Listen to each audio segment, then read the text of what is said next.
What's up, y'all? Welcome to Tabletop Bros. Today we're going to be talking about starting a brand new Imperial Knights army with the Christmas Battle Force Valoris Strike Lance. So we've got our Christmas Battle Force boxes coming up here before long, probably going to go live for pre-orders around the end of November or early December, and they're going to be out right in time for Christmas. I'm expecting these boxes to be priced at $230 USD, and while there's a couple really nice box sets this year, we're going to be focusing in specifically on the Imperial Knights Battle Force. So the Valoris Strike Lance is one of the best Christmas battle forces. You're basically going to get about half of a 2,000 point army in this box set. You're going to get one of the big knights and then 4 of the little armigers. That's going to give you roughly 1,000 points, which is halfway to your 2,000 point army. We're going to be discussing whether or not you could pick up 2 of these boxes or some other alternatives to building up your Imperial Knights army.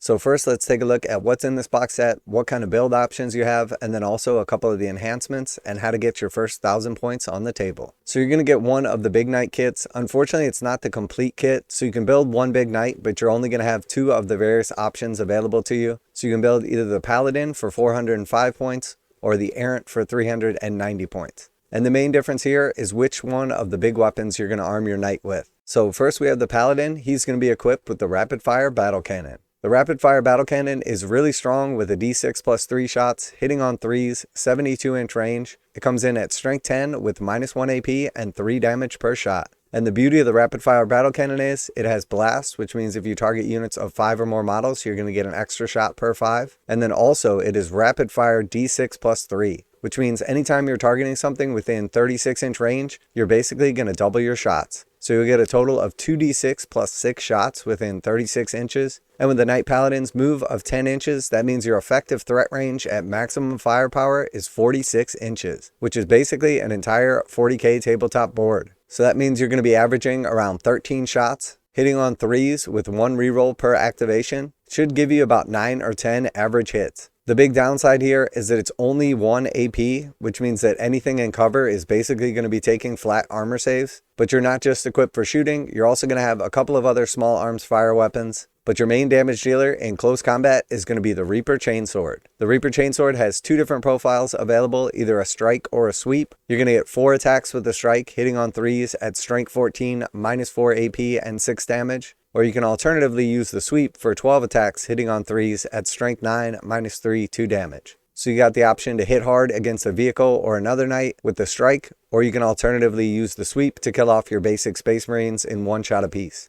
Now you also have a pretty cool ability for the Imperial Knights Paladin. He has the Paladin's Duty, which is his bondsman ability, which means that he can basically give this to a close by armiger, and that armiger is going to have lethal hits and lance, which means 6s to hit are going to auto wound, and lance means when you charge into combat, you're going to have +1 to wound. So more likely than not, you're going to be wounding most things on 2s. Another cool ability of the Paladin is he has the Seasoned Noble. Once per phase, you can reroll 1 hit roll, 1 wound roll, or 1 saving throw for this model. So that means with the Knight's built-in rerolls, depending on which code you choose, you're going to have potentially 2 rerolls to hit or wound, as well as a free reroll for your armor save, or in this case, you can take it on your invulnerable save, making the Paladin extremely durable. Alternatively, you could build the Big Knight as a Knight Errant, and he's going to swap out that battle cannon for a thermal cannon instead. The thermal cannon has a 24-inch range, 2d3 shots, so you're going to average 4 shots, hitting on 3s at strength 12, -4 AP, and a d6 damage. And he also has the blast ability, which means when you hit 5 or more models, you're going to get an extra shot per 5 models.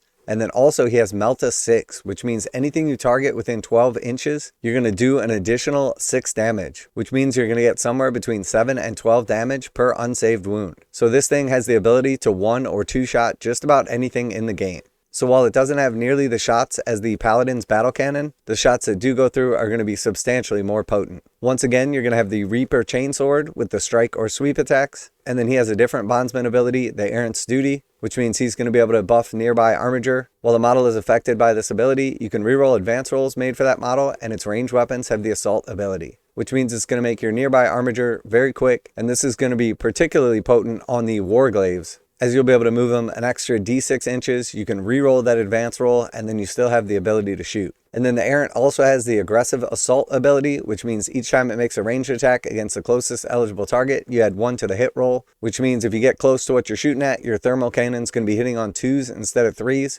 Once again, you're going to have a built-in army reroll to hit and to wound, which means this thing is going to be extremely efficient at blowing up big targets.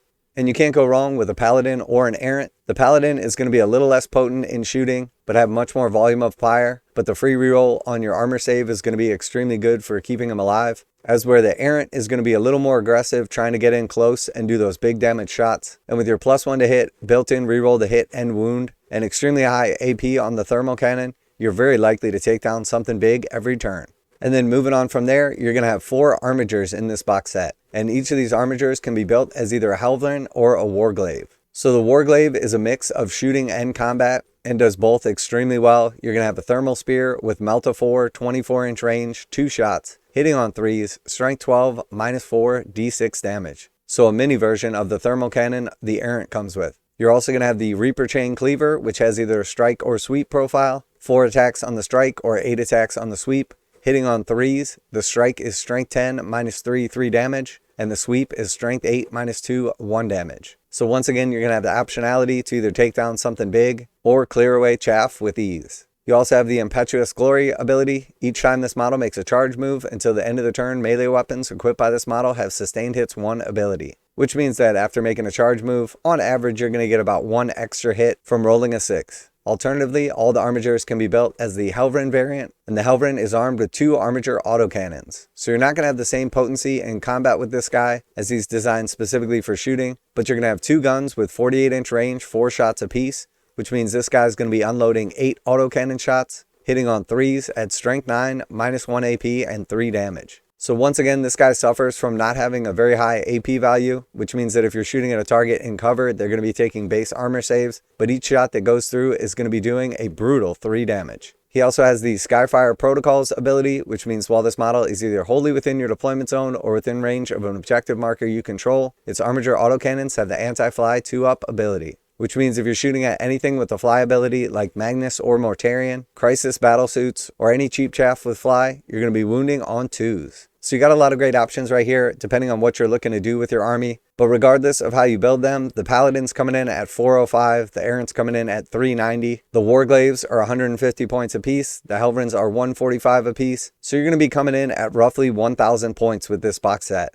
A great start to your Imperial Knights army. And depending on how you build these knights, you may have a couple of extra points left over, which you can spend on enhancements. You have 5 different options for enhancements. The Revered Knight at 15 points, Mythic Hero at 25 points, Mysterious Guardian at 25 points, Banner of Macarius Triumphant at 30 points, or Unyielding Paragon for 40 points. The Revered Knight is probably the weakest of these enhancements, but also the cheapest. It's going to give you +1 leadership to anybody within 6 inches. The Mythic Hero is pretty good. It's going to let you basically buff 2 armigers within 12 inches instead of just 1. Mysterious Guardian is going to give your knight the Deep Strike ability. And then also once per game, you can pick him up at the end of your opponent's turn and then deep strike him back on the table, which is going to give you a bunch of well-needed mobility for your knights and is pretty much an auto take. You also have the Banner of Macarius Triumphant, which is essentially going to give you sticky objectives. So once you control an objective in your command phase, it's going to remain under your control until your opponent takes it from you, which is very strong in an army like this where you have limited game pieces to be just sitting around on objectives. And then finally, you have the Unyielding Paragon, which you're definitely going to want to put on one of your big knights if you take it, and it's going to worsen the armor penetration characteristics of incoming attacks by 1, which means even though you have a 3-up armor save, you're going to ignore the first AP when your opponent shoots or fights you.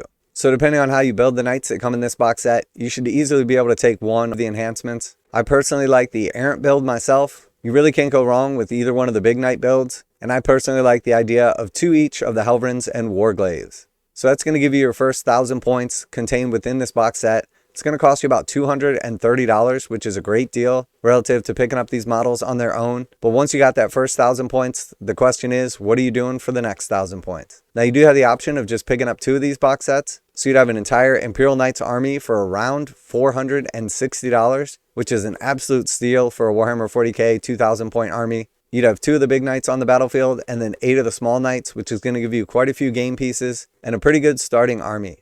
Now, alternatively, you could just pick up one of these box sets or pick up 2 of them and a couple extra models to build a much more optimized army. I personally would probably go this route, but you can't go wrong either way. Now, the Imperial Knights have Canis Rex, who is an extremely potent legendary character. He costs 450 points, and it's pretty much an auto-include in any knight's army. He's got pretty good shooting, pretty good combat. He comes in at 450 points. But if you're going to pick up 2 of these box sets, you're going to need to pick up the Knight Perceptor Canis Rex upgrade sprue separately, which can be easily picked up on eBay or online from somebody that has an extra, and allow you to build any one of your big knights into Canis Rex himself. Now, to go along with Canis Rex, I like the idea of 2 more Warglaives at 150 points apiece, and then also I like the idea of adding in some Imperial agents to supplement your army. I personally would take the Calidus Assassin for 100 points for up-down shenanigans. She's extremely good at scoring points. She has a decent little bit of Overwatch, fights first if she gets charged, and is an excellent utility piece. Next, we have the Calexis Assassin for 100 points. He's got some really nice deep strike shenanigans, as he can deep strike outside of 3 inches instead of the normal 9. He can also trigger his Psychic Shockwave, which is going to force battle shock tests on your opponents, and is very potent and durable against psychic units and attacks. And then finally, I would add in a Vigilant Squad for 85 points. A great cheap unit with OC2 each, 10 models, which is going to give you 20 OC to sit on your home objective, while the rest of your knights get out there killing and scoring points. Now, if you go this route, it's going to be 1,035 points, perfect to supplement your first 1,000 points, and give you a perfect 2,000 point army list.